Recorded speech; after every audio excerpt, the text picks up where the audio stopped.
Hello guys, my name is Vikram. Welcomes you to strive for progress. Topic आपको पता लग गया होगा, चलिए स्टार्ट करते हैं।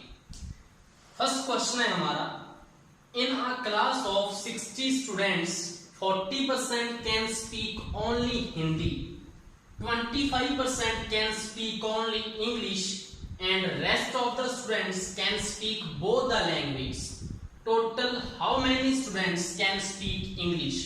तो सिंपल क्या बोल रहा है वो कि किसी स्कूल में 60 टोटल स्टूडेंट हैं, जिसमें से 40% तो हिंदी बोलते हैं, ओनली हिंदी, और 25% ओनली इंग्लिश बोलते हैं, और जो बचे वो दोनों लैंग्वेज बोलते हैं। हमें पूछा है कि टोटल कितने बोलते हैं इंग्लिश, मतलब जो बचे हैं, जो दोनों बोलते हैं वो भी और जो ओनली इंग्लिश बोलते हैं वो भी, दोनों को ऐड कर देंगे तो हमारा आंसर आ जाएगा। तो चलिए सबसे पहले हमें 60 का क्या निकालना पड़ेगा।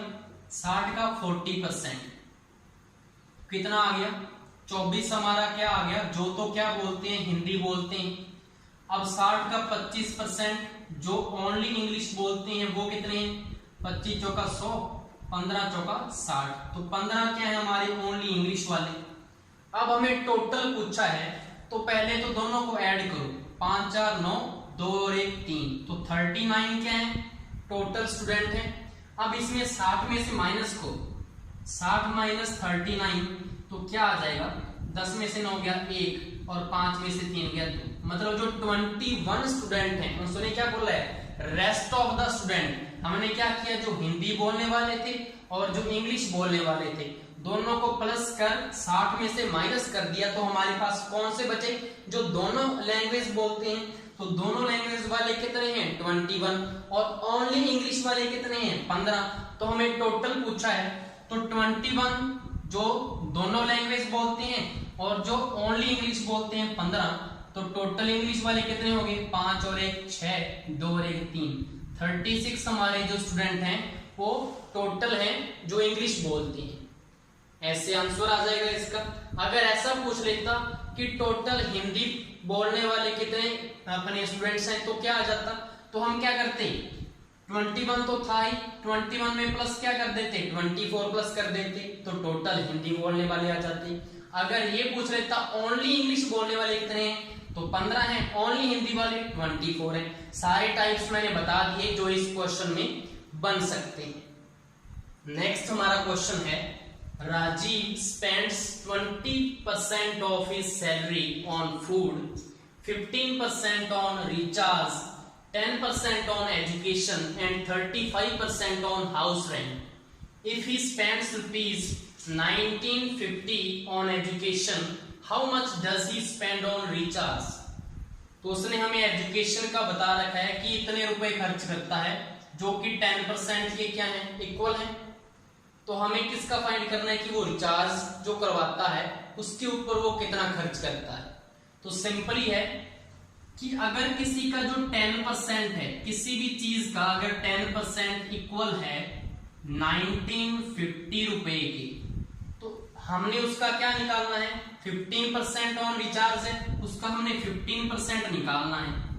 तो सिंपली हम कैसे करते होते हैं कि अगर कोई चीज इतना परसेंट इतने के इक्वल है, 1% कितने के इक्वल होगा, 1950/10, और हमें जिसका निकालना होता है वो मल्टीप्लाई में नहीं कर देते होते, ये पहले हम करते होते थे।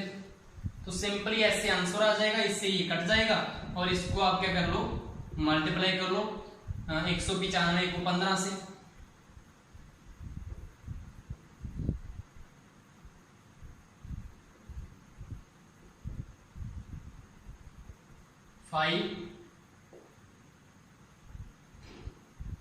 आंसर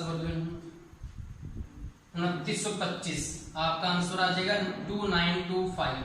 ये इतने रुपए किसके ऊपर स्पेंड करता है, वो रिचार्ज के ऊपर। अगर ये आपको तरीका नहीं समझ में आया तो आप क्या करो, वो बड़े वाला कर लो कि क्या करना है हमने कि एक्स उसकी क्या है, मंथली सैलरी है, उसका जो 10% है, उसका 10% किसके इक्वल है, 1950 रुपए के इक्वल है। तो सबसे पहले आप x की वैल्यू निकालोगे, उसके बाद उसका 15% करोगे, वो आंसर आ जाएगा। इससे ऐसे भी कर लेते हैं, तो x equal to 1950 into 100 by 10, इससे ये कट गया तो अपने को x इजिकल टू कितना आ गया 19,500 आ गया हमारा टोटल उसकी जो है सैलरी है। अब उसका 15% दोबारा करो, 19,500 का 15% करोगे तो क्या आएगा, इससे 20 से 20 कट गई तो वही आ गया ना 195 इंटू 15, तो इसका आंसर क्या आएगा 2925। तो मैंने डायरेक्ट कर दिया कि अगर 10% इसके इक्वल है तो 1% इसके डिवाइड में 10 और 15% इंटू में 15। ये हम पहले करते होते थे ना, जब हम लोअर क्लासेस में होते तो ऐसे ही करते होते थे। कोई चीज ये कितने के इक्वल है, एक कितने के इक्वल होगी, तो हमने इतने के इक्वल निकाली है तो मल्टीप्लाई में लिख दो, तो सीधा ही आंसर आ सकता है इसका। नेक्स्ट हमारा क्वेश्चन है the present population of village P is 2 times the population of village Q a year ago. If after a year the population of village Q will be 3528 increasing at a constant rate of 20% every year, what is the present population of village P? तो हमें P की present की population देखनी है। P हमारा क्या है कि विलेज है, तो उसने ये बोला है कि जो P की प्रेजेंट की है ना वो दुगनी है Q की एक साल पहले की, जो Q विलेज है ना उसकी एक साल पहले की जो पॉपुलेशन है उसकी दुगनी है प्रेजेंट की जो P की पॉपुलेशन है, ठीक है। और उसके बाद उसने बोला है कि एक साल बाद Q की पॉपुलेशन इतनी हो गई है, इतने परसेंट इंक्रीज होकर 20% इंक्रीज होकर इतनी होगी है एक साल बाद किसकी, Q की। इसके लिए एक फॉर्मूला लगता है, प्रेजेंट की population equal to initial population मतलब पहले की 1 प्लस रेट बाय 100 की पावर में टाइम। अगर तो आपकी जो पॉपुलेशन है वो इंक्रीज करती है, जैसे कि यहाँ पे लिखा हुआ है कि इंक्रीज कर रही है, तो यहाँ पे क्या आएगा प्लस साइन। और अगर इसमें लिखा होता कि पॉपुलेशन उसकी डिक्रीज कर रही है वो, तो यहाँ पे क्या आएगा प्लस की जगह माइनस साइन आ जाएगा। लेकिन ये तो हमें पता ही कि इंडिया में ये तो पॉपुलेशन वाला डिक्रीजिंग वाला तो पॉसिबल है ही नहीं है, इंक्रीज ही करती है, घटती तो कहां पे है, तो प्लस साइन आ जाएगा यहाँ पे। हम किसकी फाइंड करेंगे, सबसे पहले हमें Q की फाइंड करनी पड़ेगी क्योंकि P की जो है वो दुगनी है Q से, तो Q की पहले फाइंड कर लेते हैं इस वाले फॉर्मूले से, क्योंकि जो इंक्रीजिंग दे रखा है वो किस विलेज का दे रखा है, Q वाले का दे रखा है। तो आज की जो है हमें कितनी दे रखी है 3528, कब की दे रखी है आफ्टर अ ईयर, एक साल बाद, और यहाँ पे क्या लिखा है एक साल पहले। तो टोटल कितने साल हो गए, 2 साल हो गए या नहीं हुए, कि एक साल पहले इतनी थी उसके एक साल बाद इतनी हो गई है, तो मतलब टोटल कितने हो गए 2 साल। तो 2 साल बाद उसकी कितनी हो गई है 3528, मतलब हमारा यहाँ पे Q विलेज है जिसकी प्रेजेंट की पॉपुलेशन कितनी है 3528। इनिशियल पॉपुलेशन हमें नहीं पता कि कितनी थी, इनिशियल ये कौन सी इनिशियल है 2 साल पहले की, जो हमारा यहाँ पे टाइम होता है ना, टाइम के अकॉर्डिंग हमें पता लगता है। हमने 2 साल पहले की पॉपुलेशन चेक करनी है ना, वही तो क्या होगी वो P के दुगने के इक्वल होगी। तो यहाँ पे क्या आएगा, ये P की 2 साल पहले की Q विलेज की पॉपुलेशन है, और ये उसकी क्या है 2 साल बाद की इतनी हो गई है, कितना रेट के अकॉर्डिंग 20 रेट के अकॉर्डिंग, और यहाँ पे टाइम कितना लगा 2, मतलब 2 साल पहले उसकी Q विलेज की पॉपुलेशन P0 है, 2 साल बाद उसकी कितनी होगी है प्रेजेंट की 3528 3528। तो यहां से अगर हमारे पास Q की वैल्यू आ जाती है P0 की वैल्यू, तो उसका दुगना कर देंगे तो किसकी आ जाएगी, P की वैल्यू आ जाएगी प्रेजेंट की। तो यहां से P0 की वैल्यू फाइंड करनी है हमने, तो 20 5 100 होते हैं, 5 1 5 और 1 6 6/5 36 इंटू 36 डिवाइड बाय 25, तो ये आ जाएगा 3528 इंटू में 25 यहाँ पे आ जाएगा और 36 आ जाएगा नीचे इक्वल टू P0। अब ये वाली कौन सी है, ये मैं बार बार बता रहा हूं कि ये वाली जो पॉपुलेशन है वो Q की आज से 2 साल पहले की है। ये वाली जो पॉपुलेशन है Q की आज से 2 साल पहले की पॉपुलेशन है ये वाली जो आई है। तो हमारा सही बना या नहीं बना कि जो P की पॉपुलेशन थी आज की, जो P की पॉपुलेशन है वो दुगनी है क्योंकि एक साल पहले की, यहाँ पे एक साल दिया हुआ है, उसके बाद आफ्टर ईयर मतलब एक साल बाद उसकी इतनी होगी है, तो टोटल कितने हो गए 2 साल। तो 2 साल बाद उसकी इतनी है, तो 2 साल पहले मतलब जो ये पूछ रहा है 1 साल पहले वही बन जाएगा ना, यहाँ पे 2p नॉट आ जाएगा, मतलब जो हमने ये निकाली। तो p की आज की क्या आ जाएगी, p is equal to 2 into P naught की वैल्यू क्या है 3528 इंटू 25/36। इसको सॉल्व करना है सिंपली, तो हमारे पास किसकी आ जाएगी, प्रेजेंट की पॉपुलेशन आ जाएगी पी विलेज की। सॉल्व करो इसको,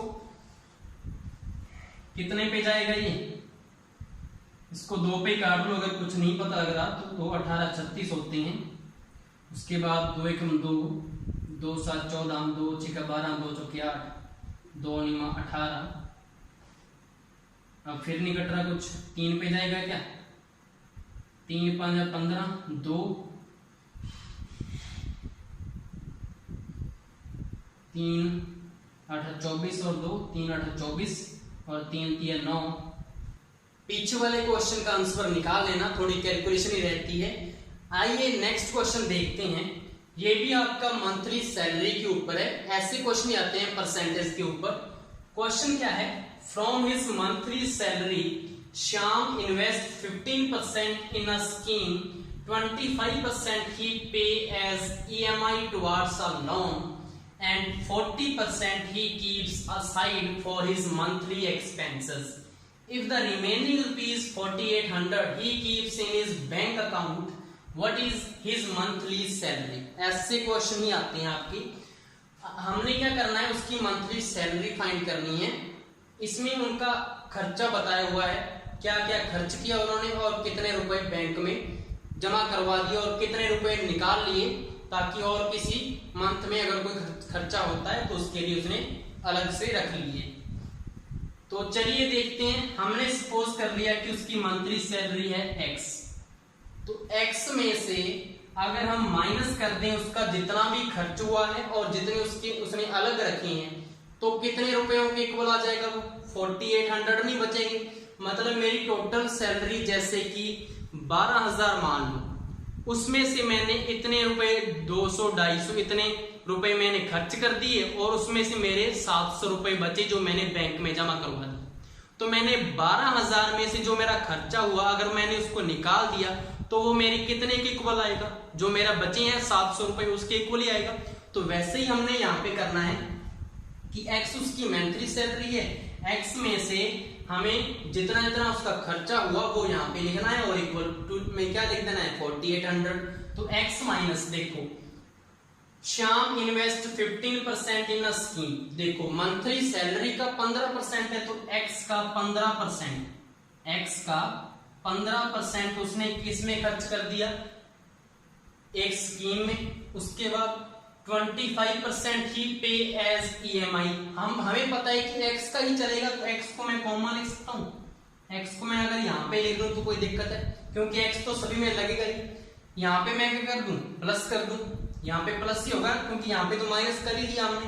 तो यहाँ पे क्या आ जाएगा 25% plus and 40% he keeps aside for his monthly expense, month के खर्चे के लिए 40% उसने अलग से रख लिया। तो 40% किसका, x का, और x यहाँ पे कॉमन ले लिया और सभी को मैंने माइनस किस में से कर दिया, उसकी टोटल मंथली सैलरी में। तो ये कितना बचेगा, जो बचे रुपए हैं वो कितने हैं 4800 ही तो हैं, जो उसने कहाँ पे जमा करवा दिया अपने बैंक में। तो यहाँ से सिंपली x की वैल्यू अगर निकाल लें तो हमारा आंसर आ जाएगा। तो निकाल लो x माइनस, इन सभी को प्लस कर दो, 40 20 60 और 10 70 80, 80% आ गया किसका, x का।